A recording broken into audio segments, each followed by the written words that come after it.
Kita nak buat chicken terrine. So yang ni kita nak buat standard chicken fast. So standard chicken fast ni saya pakai, yang ni saya nak bagi dia orang buat, ini saya buat. Kita masukkan garam, kita masukkan serbuk perasa ayam brand No, right? Kita blend dulu kat dia. Ini adalah basic, kita panggil dia fast, FRCE fast. Dia memang kena berkilat. Saya masukkan krim. Saya masukkan krim macam ni. Okay. Ayam ni dia ada bakteria salmonella, dia mudah rosak. Jadi kita letakkan acidic. So acidic ni adalah lemon. Lemon ke sedikit cuka, sikit je. Saya masukkan lemon juice sikit. So saya masukkan chopped parsley. Terus separuh saya beri kat white. Benda-benda yang nak buat stuffing dah dia, stuffing untuk terrine, kena celur dulu. Apa-apa sayur kena celur supaya dia, bila kita celur, permukaan luar ni masak, permukaan dalam masih kekal. Jadi dia tak kering. Dia akan...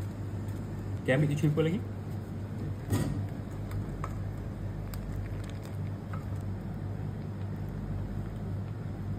Kismis boleh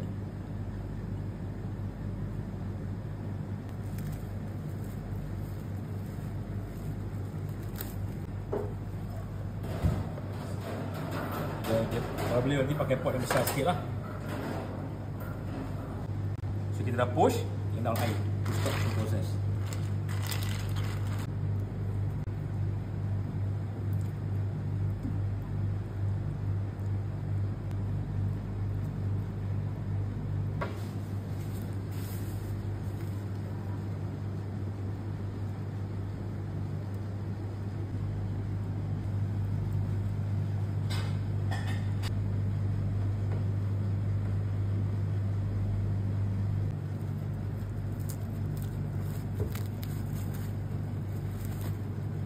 Roll, pegang ni tangan ni.